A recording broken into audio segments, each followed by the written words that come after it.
gima jahocho wacho. Joyce adiera makende en ni gigi gin gik matimore, and it is very sad ne societies mawadakie. Ruth nathi chingo wuoyo kachacha, and one thing madwa kelo kachomo gi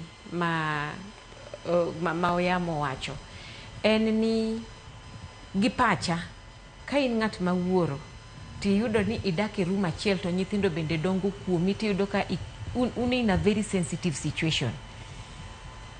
Gi aneno ni dibed ka onyalo bedo gima ber nikech ng'ama onego bed ni protect the family. Awuoyo in a case makoro mama gi baba nitiere to nyithindo be nitie kachacha. You are talking about kama koro miyo ema kelo chuo, maybe in a case of a single parenthood. But now I'm asking for a real family setup. Ma nyithindo nitie to baba nitie to room and single. I'm thinking ni nitiere gik moko you can put on hold as jonyuol kaka nyithindo medo dongo. Number 2, just plan your lives. Nikech this is not a reason momiyo onego bed ni golo nyathi. Kochuna hinya Joyce ni ng'ato nyaka wuoge odni. Then I'm sorry to say, but that is the truth. It should be the father. Nikech, how do you want to tell me ni nyathi ema inimidwa ni donka in safe out ka? You enjoy the comfort of this single room. To nyathi tisambaza oko. You understand? So I'm thinking ni kaka wuoro. Enema and the head of this family. Enema protect this family, Joyce. Koko nyal yudo away mo yudo godo an extra room. You understand? Tokoro anto gipacha, I feel ni kara enemo nego wuogi.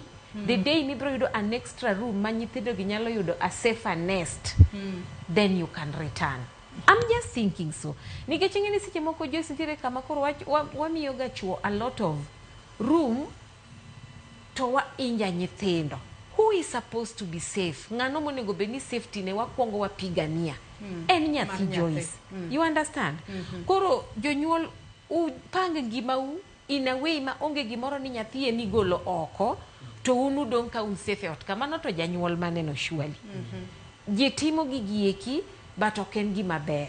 Koro kata nyalo chiew mine kapo nono ni jaodi machuori dwaro ni ene modong ka en safe ka to nyathi ti sambaza oko, mano to unge yawa. Apana, nyithindo mondo dong ka gin safe out. Baba uwogi ka gihero to giwuog gi mama, gotieno to gimanyo kama gininde, lakini nyithindo to giwe ka gin safe out ka. Mano. Koro machielo bando mapiyo weche mag osiepe. Weche mag osiepe. Onego bed ni wang'iyo ni to nyithindwa gi friends make gigin mage. That is why okonego bed ni nyathi kokelo siep kata mane ot. Ingeni samo kele cha omiya room mar neno ni nyathi nani ng'ano girima o relate godo.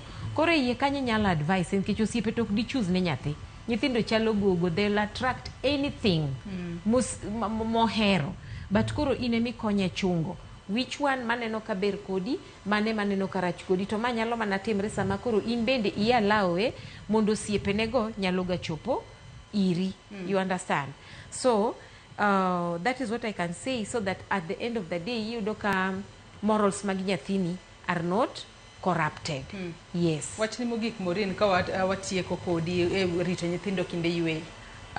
Joyce, mara eni adwa goero kamano ni anybody walongo gini deputy parents, guardians, ngata dira mosega kao nyathi mok mari Joyce morito. These are people ma kwa recognize ga, but I want them to know wherever they are ni we really recognize tich magitiyo nikech magi gin gik magitimo out of sacrifice. Itiyo matek mondo nyathi wadu, samoro en kich, samoro single parent, samoro all these reasons but bedo ni nyalo kao patik mar neno ni nyathi achiel ogen kuomi en gima duong'. Omiya goero kamano ni anybody ma is calling himself a guardian. Agoero kamano bende ni jopuonje for having taken care of our children wherever they were, makoro gidugo irwa. Jonyuolo ritnwa nyithindo. Agoero kamano bende ni teacher Marceline mapuonjo nyathina, aneno ka gioro na mos gi jaode Mr. Ochieng Kizito. Very very grateful. Wamedru manarito nyithiwa gi ok gina burden, but ginyalo bedo more of a burden kawa juango tich monego bedni watiyo, but kawa riere gi gik monego bedni watimo marito gigi. I'm telling you, we will have a very safe society and we will be happy parents nikech warito nyithinde yo makare. Yes, thank you. Victor, ka watieko kodi wachni mogik otudore kod rito nyithindo kinde yweyo, iloso kanyo kotudore kod weche mag